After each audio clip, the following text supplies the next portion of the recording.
Hi viewers, welcome to Senthil's kitchen. இன்றைக்கி செந்தில்ஸ் கிச்சனில் நம்ம ஹோட்டல் ஸ்டைலில் வீட்டிலையே நெய் மணக்க மணக்க ஒரு டேஸ்டியான வெண்பொங்கல் எப்படி செய்யலான்னு பார்க்கலாம் வாங்க. அதுக்கு முன்னாடி செந்தில்ஸ் கிச்சனை நீங்கள் இது வரைக்கும் சப்ஸ்கிரைப் பண்ணலைன்னா உடனே சப்ஸ்கிரைப் பண்ணிக்கோங்க.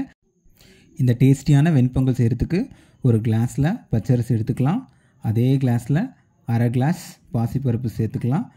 ரெண்டுத்தையும் நல்லா மிக்ஸ் பண்ணிவிட்டு அதில் தண்ணி ஊற்றி நல்லா 3-4 முறை கழுவி எடுத்துக்கலாம். நல்லா கழுவின பிறகு அதை ஒரு அரை மணி நேரம் ஊற விட்டு எடுத்துக்கலாம். அடுத்து அடுப்பை பற்ற வச்சு குக்கர் வச்சு அந்த குக்கரில் நம்ம கழுவி ஊற போட்டு வச்சுருந்த அந்த அரிசி பருப்பு ரெண்டுத்தையும் சேர்த்துக்கலாம். சேர்த்துட்டு அதில் தண்ணி ஆட் பண்ண போகிறோம்.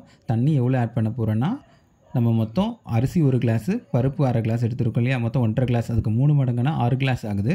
இந்த 6 கிளாஸோட ஒரு அரை கிளாஸ் தண்ணி எக்ஸ்ட்ராவே எடுத்துக்கலாம். நம்ம 1 கிளாஸ் அரிசிக்கு அரை கிளாஸ் பாசிப்பருப்பு எடுத்திருக்கோம். ஒரு சிலர் பாசிப்பருப்பு கம்மியாக சேர்ப்பாங்க, அதாவது 1/4 டம்ளர் தான் சேர்ப்பாங்க. அந்த மாதிரி சேர்க்கும்போது 6 டம்ளர் தண்ணி இருந்தால் போதும். ஆனால் நம்ம 1க்கு பாதி அளவில் சேர்க்குறதுனால சீக்கிரமாக பொங்கல் கட்டிப்பட்டுடும். அதை அவாய்ட் பண்ணுறதுக்காக நம்ம ஒரு அரை கிளாஸ் தண்ணியை எக்ஸ்ட்ராவே ஆட் பண்ணிக்கலாம். இப்படி 1 கிளாஸ்க்கு அரை கிளாஸ் பாசிப்பருப்பு சேர்த்தா தான் பொங்கலோட டேஸ்ட் நல்லா தூக்கலாக இருக்கும். பெரும்பாலான ஹோட்டல்களில் இப்படி தான் சேர்ப்போம். இதோட பொங்கலுக்கு தேவையான உப்பை சேர்த்துக்கலாம். உப்பை சேர்த்த பிறகு ஒரு கொத்து கருவேப்பிலை சேர்த்துக்கலாம். கருவேப்பிலை சேர்த்த பிறகு அதோட 1 டீஸ்பூன் ஆயில் சேர்த்துக்கலாம்.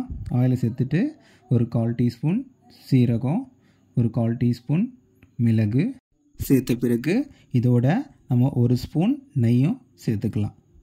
இப்போ நெய்யை சேர்த்த பிறகு குக்கரை மூடி போட்டு மூடி வச்சுக்கலாம்.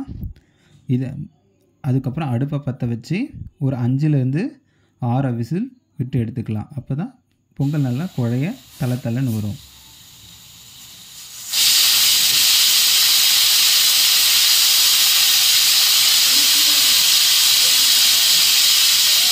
இப்போ மறுபடியும் அடுப்பை பற்ற வச்சு ஒரு கடாயை வச்சுக்கலாம். அந்த கடாயில் எண்ணெய் ஊற்றிட்டு 1 ஸ்பூன் மிளகு சேர்த்து பொறுக்கி விடலாம்.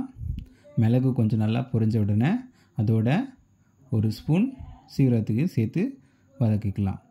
சீரகமும் மிளகும் நல்லா பொரிஞ்ச உடனே அதோட தேவையான அளவு முந்திரி சேர்த்துக்கலாம்.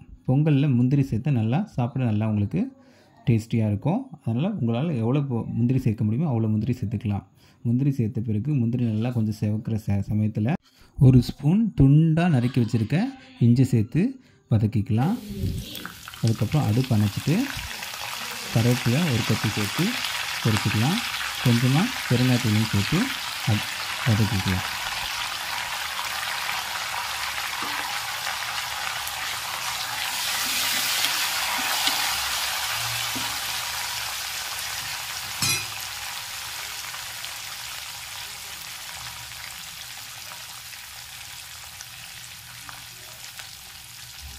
இப்போது குக்கர் நல்லா விசில் ஆறின பிறகு குக்கர் மூடி திறந்து பார்க்கலாம்.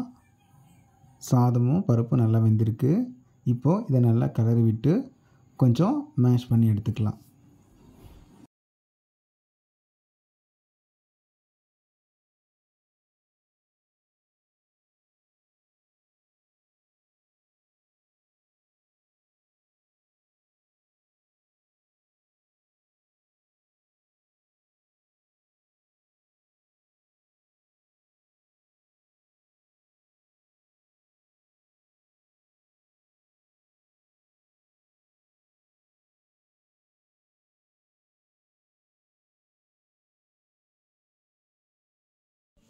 பாருங்கள், பொங்கல் நல்லா எவ்வளோ சாஃப்டாக பஞ்சு போல் தளன்னு வந்திருக்கு. இப்போ இந்த சாஃப்டான டேஸ்டியான பொங்கலோடு நம்ம தாளிப்பை சேர்த்துக்கலாம். தாளிப்பை சேர்த்தவுடன் நல்லா கலக்கி விடுங்க.